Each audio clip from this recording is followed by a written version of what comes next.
Hi hello everyone, welcome back to my channel a dishes and blogs. ఏం చేస్తున్నాను అనుకుంటున్నారా? Multigrain dosa అండి.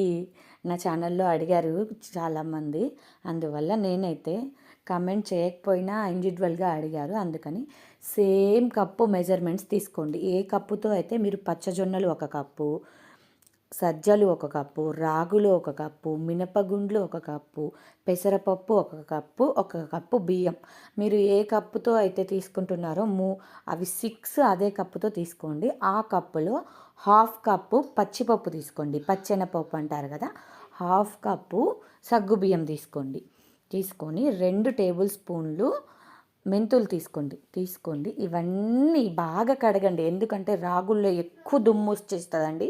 అందువల్ల మీరు ఒక్కటికి 4-5 సార్లు కాదు, 10 సార్లు కడిగినా ఎక్కువ దుమ్ము ఉంటుంది.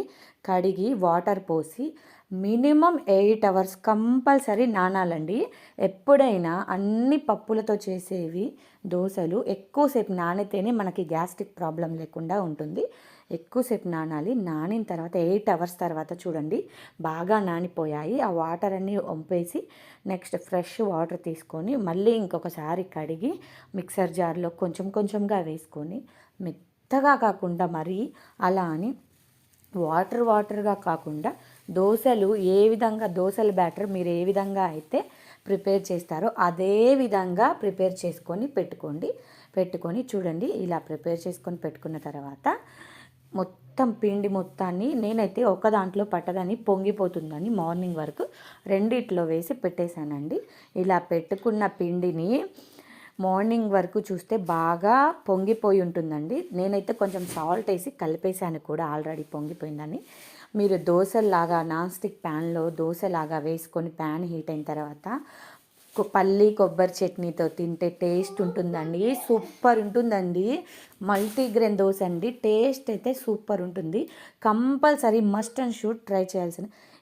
నా ఛానల్ని ఎవరైనా సబ్స్క్రైబ్ చేసుకోకపోతే కంపల్సరీ ఒక్కసారి వెళ్ళి నా ఛానల్లో వీడియోస్ చూసి మీకు నా వీడియోస్ నచ్చితేనే సబ్స్క్రైబ్ చేసుకోండి. ఓకేనా? Thank you for watching friends. Compulsory daily rice దోశలు తినొద్దండి. ఇలా అప్పుడప్పుడు మల్టీగ్రెయిన్ దోశలు కూడా ట్రై చేస్తూ ఉండండి. హెల్త్కి చాలా మంచిది, టేస్ట్ కూడా చాలా బాగుంటుంది.